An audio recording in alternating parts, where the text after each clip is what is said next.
Hey folks, Steve here with a special War and Peace video. This is not an unboxing. I've clearly unboxed my copy. But I did get my 7th edition of War and Peace in the mail. And I thought it'd be worth taking a look at and just kind of talking about some initial impressions of just what's different with this edition. This came through a Kickstarter as sort of a bonus for the intent to publish a digital version of War and Peace, which you can get on PC. It's actually called Napoleon's Eagles. Um, and I'll just throw out a couple of things. First of all, it's worth watching Justagard's video about comparing the 6th and 7th editions of War and Peace. He does a really good job with that video, so I'd ask you to jump over there and check that out if you're trying to understand like what's different between the last printing and the new printing. Um, this video, because it's not an unboxing, I've already unboxed it. I was checking stuff out. This is a video just to talk about some initial impressions of like what's changing here in terms of the great big Napoleonic war game perspective. Like what is improving here? What are some things to watch out for before you buy? Um, and just some general, good bits, because I think there's a lot to like. But I'm coming at it from a very interesting perspective. So I must be in a Napoleonic mood, and this doesn't, this doesn't hurt or help. I guess just continuing that vibe. I just uploaded a video on Pitts War. That gameplay was actually recorded several weeks ago, and I only just got to uploading it, recently. So you can go watch that video if you haven't already, as a first impressions.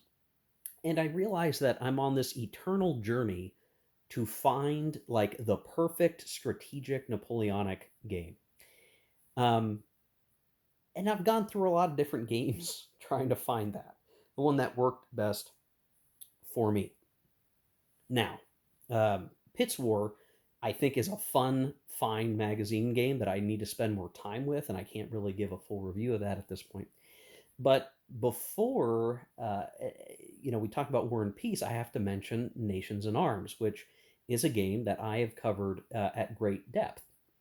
That and Napoleonic Wars, which is a really enjoyable multiplayer CDG. Now, there's a certain level to say, I think Napoleonic Wars, card driven game that can be played two player and maybe is best played two player to be most historical, might be the all around, like, just easy to bust out and play and enjoy a Napoleonic era game.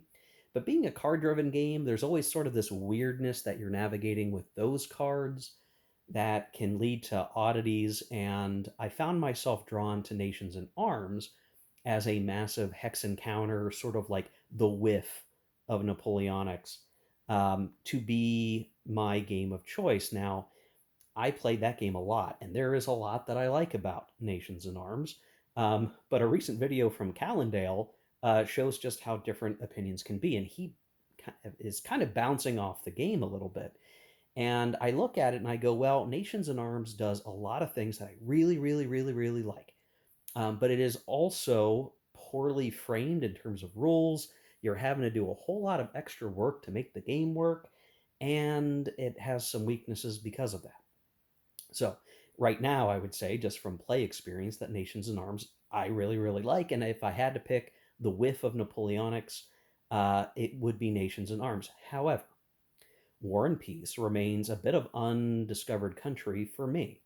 I've had the 6th edition. I upgraded to the 7th edition, um, because of the new stuff in the box that projects this game closer in parity to Nations in Arms in a couple of important respects, which I'm going to bring up here in the video. So, by and large, I would probably say right out of the gate that, at least for War and Peace, the 7th edition is probably going to end up being the definitive edition so far, which makes a lot of sense, right?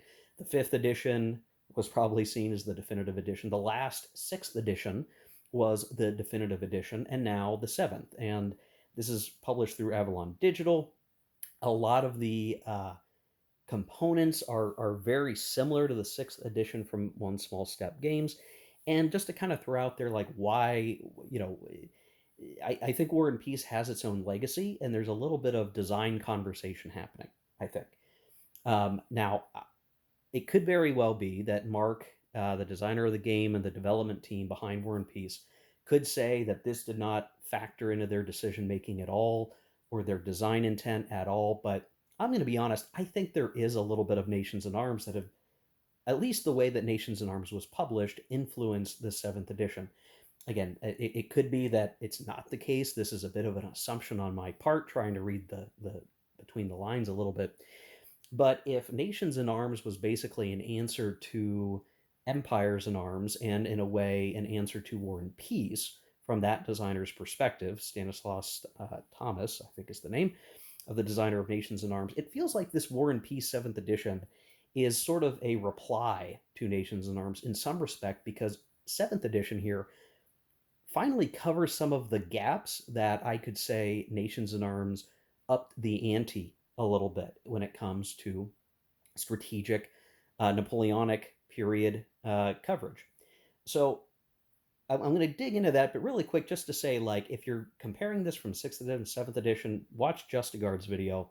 I'm going to tell you that the map is nice looking. It looks very readable. The colors are nice choices. It all pops very nice, and you know, the mounted map is of a nice quality. That's all good, right? The counters are going to be fine and dandy, good quality. Now, there's one thing to watch out for, and this sucks, but I think if this is the only counter issue, this is small potatoes. Something went wrong, it seems, between the production test copy and the actual production copy, where the leader Kleber is missing his picture, or Kleber maybe. Sorry if I don't get that right. And he's supposed to have a 1 here. Now, I guess they're going to try to get the picture of this uploaded somewhere so you could like print it out and stick it on. What I'm probably just going to do is draw a smiley face and put a 1. um, so there's that to consider, right? Now, otherwise, I think the counters here pre-rounded, they're going to punch nice, they're going to look nice. This is great, right? So besides one errata counter that probably is not super duper significant, the counters are on point. If you want to talk about the rest of the game package here, a couple of things. The rule book is here, certainly, and I assume no new issues have creeped into this. It's going to look very much like the 6th edition, I would expect. You have the standard scenarios. This, again, is going to be very much like the previous edition. It includes all those base scenarios. You have your grand scenario stuff. Again, not expecting any major changes here. And you're going to get all that goodness. And here's really the thing to watch out for, and why Nations in Arms had kind of had a leg up for a long time. If you were to look at the scenarios here, and don't strain your eyes, folks, I'll talk about it. There's a campaign game, right? 1805 to 1815. That's your big, long thing. It takes a lot of extra rules in War and Peace to actually play the grand campaign, but, the rest of the base standard rulebook is much lighter for that reason. So, that's kind of a push when looking at Nations in Arms. But then the standard scenarios, what you get is your Napoleon in Italy, Napoleon in Egypt, Marengo, Austerlitz, and you can see here the basic run through of popular situations. Now, this in a vacuum, these scenarios, you could look at and say, well, those are kind of like standard Napoleonic focused scenarios. That is what you would expect out of a Napoleonic war game. But where Nations in Arms, again, kind of like upping the ante, included several scenarios covering the earlier Wars of the Coalition beyond just Napoleon in Italy. This included a fully throated, fully displayed, portrayed War of the First Coalition from 1792 to 1797-98. And I think that's one of the best parts of Nations in Arms, to be honest. I think the fact that it's there, that it's supported, it has leader counters and counters in general to support that specific conflict, makes it a more cohesive package. Now, what it doesn't have is a 1792 to 1815 campaign, and neither does the 7th edition of War and Peace. The thing that, I think Pitt's War, again, you can check out my Pitt's War video that I just put up. Pitts War does it, but as a magazine game, and it's even more zoomed out than a lot of these Napoleonic strategic games. Um, it can afford to do that. I think obviously if you're treating all of this with as much detail as War and Peace and Nations in Arms does, it's just that much harder to get connective tissue of rules to make it work. But Nations in Arms also had War of the Second Coalition with Suvorov, and it too had a Napoleon and Egypt scenario. But and those were all kind of cut up into their own scenarios. But Nations in Arms really, to me, brought extra stuff to the table. It also brought event cards. Now, event cards can be um, not everybody's cup of tea. It didn't make the game a card driven game, but it did add an element that allowed you to kind of push specific historical events into the situation. It helped provide the actual narrative of the War of the First Coalition in a way that I think worked if you could get over the lack of rules clarity, which was a problem. But you could get it, and you could get something that resembled very closely the War of the First Coalition, the narrative of that war. And I just think that's bee's knees, man. I mean, most games don't, most Napoleonic war games don't even try. So Nation Arms got something for that. Now, here's where the 7th edition of War and Peace might make a really big difference here. One is, sure enough, they've included cards, event cards. And they've kind of broken these up into two types. There's empire cards, which are sort of meant to be used during the campaign game. And you can see stuff uh, where it's wanting to throw out like um, the foreign war cards of Nations in Arms and Napoleonic Wars, Swedish Alliance, the Irish Revolt. There's a couple other, interesting ones here that are like, oh, well, that's interesting. This livens up the game a little bit. It's got a little bit of this extra stuff. The Tilsit Treaty, among other things. There's also common cards, which are kind of generally good at various game mechanic things. Now, here is where I think War and Peace I have to validate this at some point, may have a very special advantage over Nations in Arms. A big part of the problem with the Nations in Arms implementation was, depending if you're playing multiplayer or not single player, two player, you might not draw enough of these cards to get the significant event cards. See, how that worked was you would create a deck, and the deck set of cards would change from year to year. You would remove some cards, you would add some cards, and so on. There were a basic common set of cards that were always in the deck based on year usually, but then you also had all these sort of specialty cards, like all these cards from the revolutionary period or all these cards from the imperial period that would come in. And what the game could run into is, if you didn't get the right set of cards at the right times, you might not get some pretty important historical situations to come about properly. Now, what War and Peace does with this is it takes these cards. You can actually see the difference right here. The ones with the more clear dark art at the ends of this stack, so like all these guys, and then all these guys, these are called Empire cards, and they're used during the campaign game. Otherwise, you're using the common cards during scenarios, and these are optional.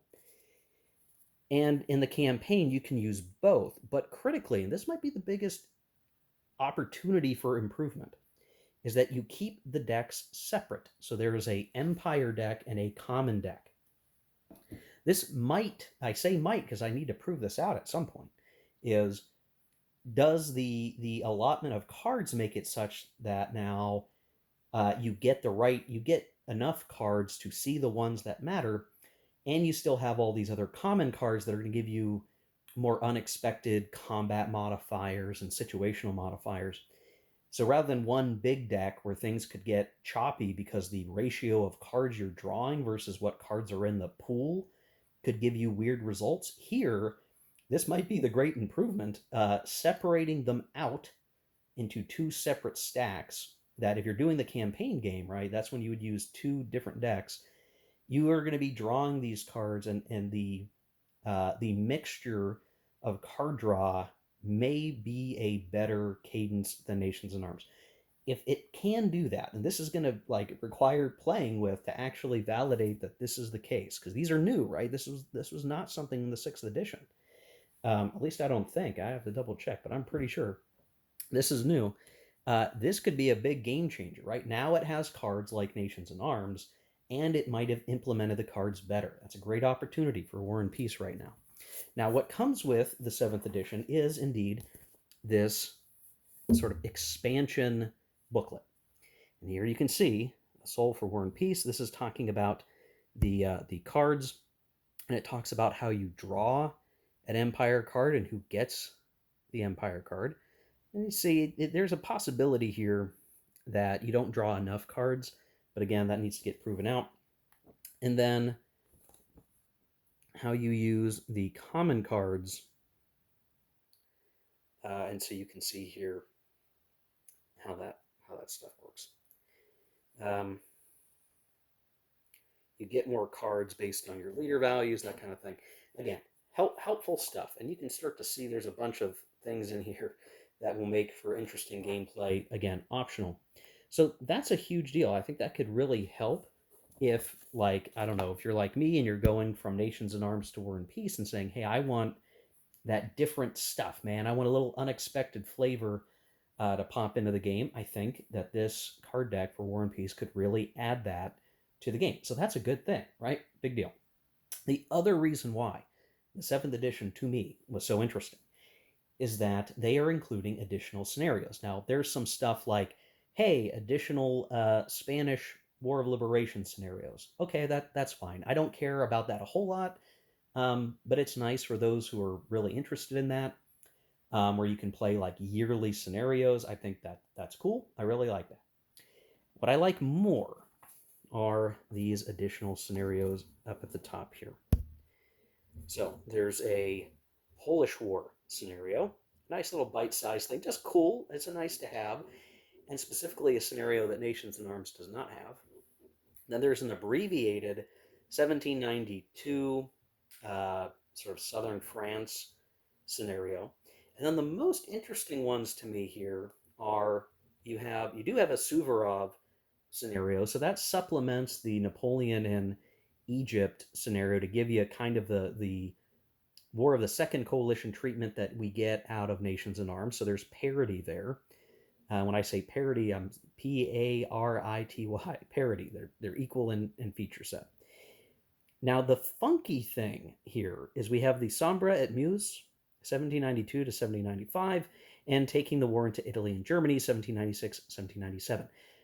These are two scenarios distinct from each other, not mutually overlapping, that appear to give you a War of the First Coalition rendition, which that's really good, right? It means that War and Peace 2 has an answer to the War of the First Coalition, but they split it up into two different scenarios.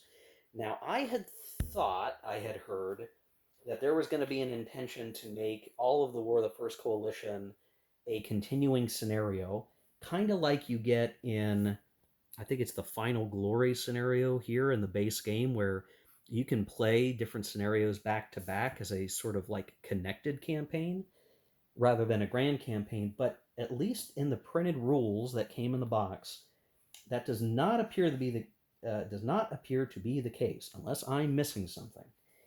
More so, and I just want to show you this.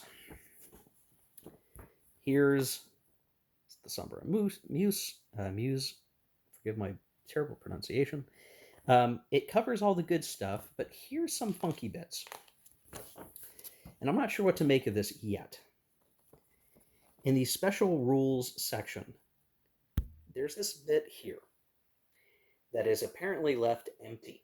Like, there are special rules here to note the end or continuation of game.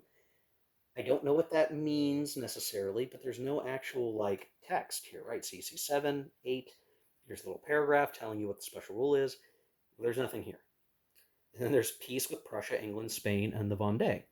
Again, nothing here, which is important because over here, right, it's going to be hard to read. I'm not going to make you guys read that.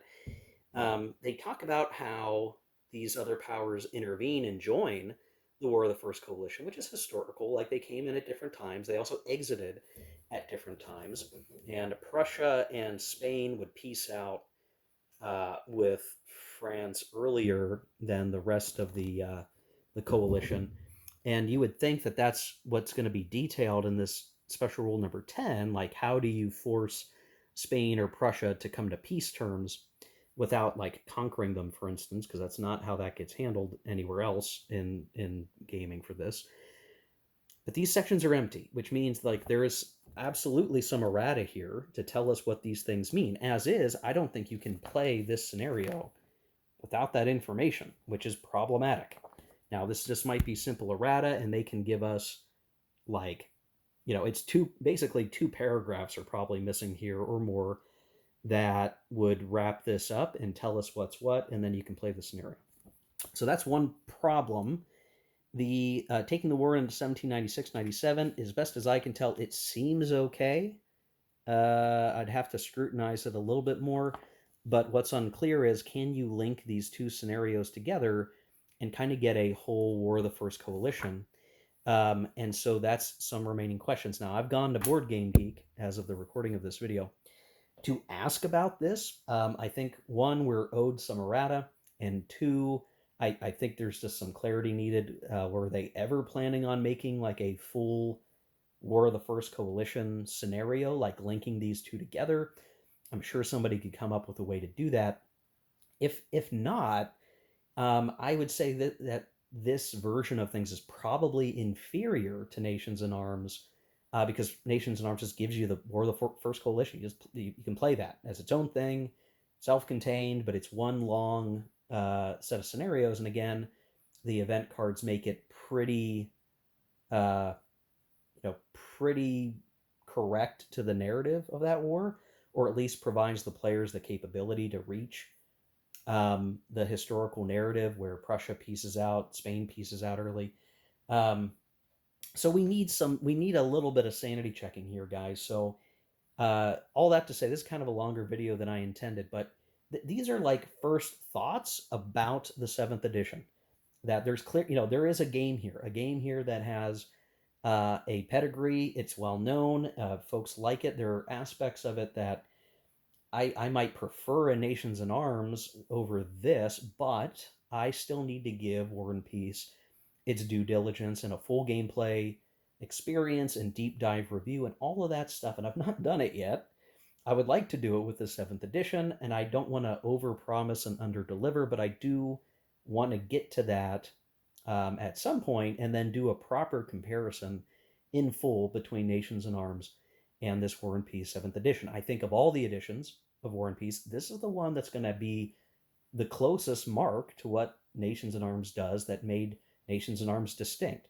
I can definitely see some inspiration here for the 7th edition stuff. The addition of the cards, stretching into the Revolutionary period and covering more of those early conflicts that, if War and Peace, if we get some good errata, we get some clarity on how these things fit together, would put, War and Peace 7th edition on par with Nations in Arms in terms of content coverage.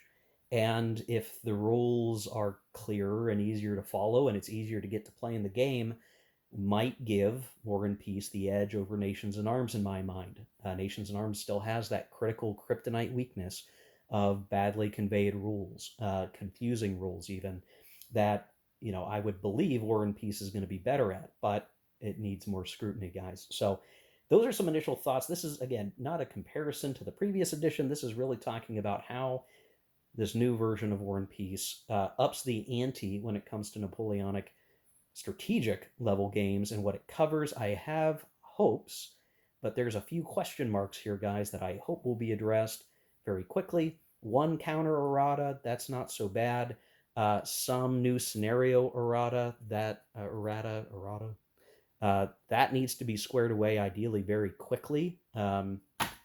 And then we'll see what else happens, guys. So thanks for watching this. Let me know your thoughts in the comment section down below. If you got your copy and you're seeing other weird issues with the latest printing, I would appreciate you sharing that in the comments section, but also go to Board Game Geek and just raise the issue quickly.